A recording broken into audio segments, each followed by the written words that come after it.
Bueno, vamos con la pregunta 7. Un cubo de madera se mueve conjuntamente sobre una plancha, también de madera, hacia una pared como muestra la figura. Después de chocar con la pared, el tablón queda en reposo pegado a ella. O sea, el tablón es este de aquí, lo voy a resaltar. Este es el tablón. Queda en reposo pegado a ella y el cubo se desliza sobre el tablón. O sea, este cubo, este cubito que está aquí, se desliza por este tablón cuando este ya se encuentra aquí pegado a la pared, ¿sí? Esos son los ejemplos que vimos de inercia. En el ejemplo del Ken, del muñeco Ken, y de la manzana. Ahora dice, de los siguientes esquemas, el que muestra correctamente las fuerzas que actúan sobre el cubo mientras desliza. O sea, mientras está deslizando, desliza significa pues que se va a mover por encima, ¿cierto?, de esta superficie, de ese tablón. Entonces vamos a ver qué fuerzas hay. Entonces, antes de mirarlas, podemos decir que hay unas fuerzas como la siguiente, ¿cierto?, que es la normal, porque se encuentra encima de una superficie. También está la del peso, porque tiene una masa, ¿cierto?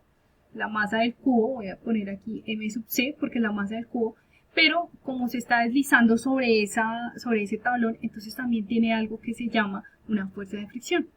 Y esa fuerza de fricción va en esta dirección. Fuerza de fricción. No hay ninguna otra fuerza. Nadie lo está empujando, o sea que no hay una fuerza aplicada.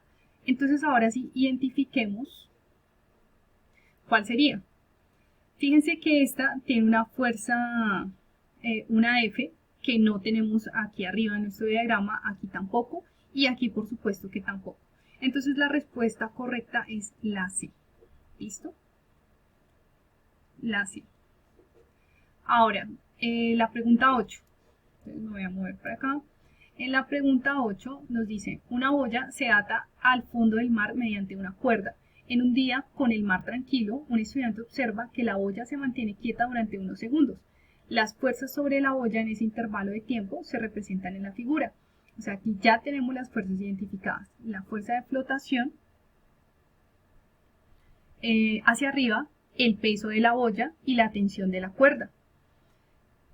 Puede afirmarse que la olla se mantiene quieta porque para que se mantenga en equilibrio, ¿cierto? Las fuerzas deben ser iguales, digamos, tanto la que empuja como la que empuja hacia arriba como la que empuja hacia abajo, y si no, entonces eso se va a estar moviendo. Entonces, lo que nosotros podemos hacer aquí es una sumatoria de fuerzas en el eje Y, ¿sí? Podemos identificarlas así. Aquí ya están. La fuerza de flotación va hacia arriba. Entonces voy a decir que esta es la fuerza de empuje. Voy a ponerla así.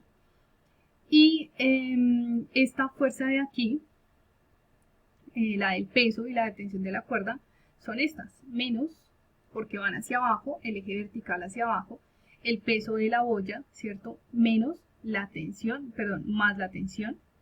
Esto es igual a 0. ¿Qué significa 0? Recuerden que esto es a velocidad constante o en reposo. En este caso está en reposo, ¿cierto? Entonces, lo que significa es que la respuesta correcta es, dice, la fuerza de flotación es igual al peso de la boya sumado a la tensión de la cuerda.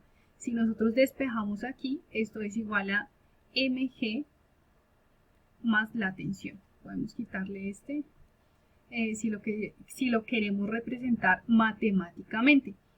Y de todas maneras, pues recuerden que para que esté en equilibrio, nosotros hicimos también el siguiente ejemplo. Bueno, ese me quedó un poquito chueco, pero aproximadamente es así.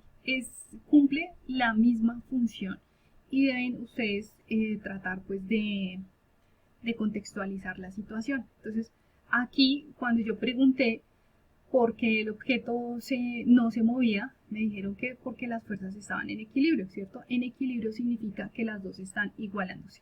Aquí, ¿quién se tiene que igualar? Se tiene que igualar la fuerza de flotación o la de empuje con las fuerzas que están aquí abajo, es decir, el peso y la tensión.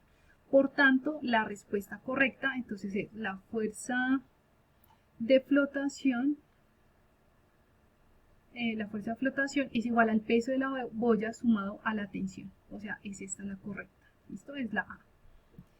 Y finalmente entonces tenemos las preguntas 9 y 10, puedes disminuir aquí un poco, la pregunta 9,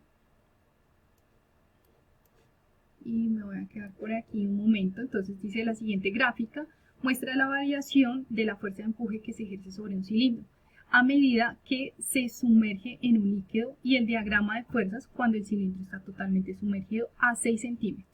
Entonces fíjense en esto. De acuerdo con la información, ¿cuál de las siguientes opciones es el diagrama de fuerzas cuando el cilindro está sumergido a 2 centímetros? Fíjense que aquí en 6 centímetros, ¿cierto? Entonces hay un empuje de 8 newtons. Ahora miremos, ¿qué pasa cuando el cilindro está sumergido a 2 centímetros? ¿Sí? ¿Cuál es el empuje?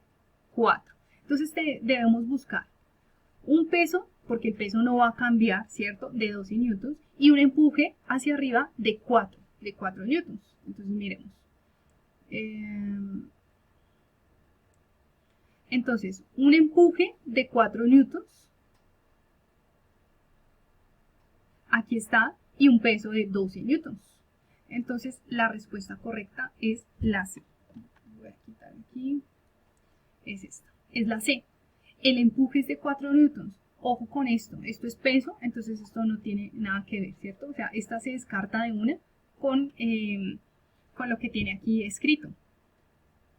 Miren, debe ser empuje hacia arriba y peso hacia abajo. El peso no cambia, entonces aquí ya sabemos que no es esto porque no va a cambiar el peso. Lo único que cambió fue el empuje. ¿Listo? Y el empuje es de 4 según la gráfica. Y finalmente, entonces tenemos la pregunta número 10. Entonces me voy a correr para acá. Y la pregunta número 10 me dice: el coeficiente de fricción entre un bloque y la superficie sobre la que se desliza es μ. De las siguientes situaciones, aquella en que la fuerza de fricción sobre el bloque es la menor es. ¿Eso qué quiere decir? Traducido en palabras que ya conocemos, recuerden que les pedía que usaran su cuaderno, ¿cierto? Y usaran, por ejemplo, un objeto cualquiera. En este caso esto es una memoria. Entonces, a medida que yo elevo, ¿cierto?, mi cuaderno, entonces a mayor ángulo, menor fuerza de fricción, menor coeficiente de fricción, porque el objeto se va a mover, se va a deslizar. Entonces, en este caso, a mayor ángulo, ¿cuál es el mayor ángulo? En este caso, el mayor ángulo es el de 60 grados. Entonces, esta es la respuesta correcta para esta respuesta. Dice: de las siguientes situaciones, aquella en la que la fuerza de fricción sobre el bloque es la menor. Menor, claro, entre más ángulos yo tenga, menor va a ser la fuerza de fricción y entonces el objeto se va a poder deslizar. Bueno, espero que les haya quedado todo muy claro.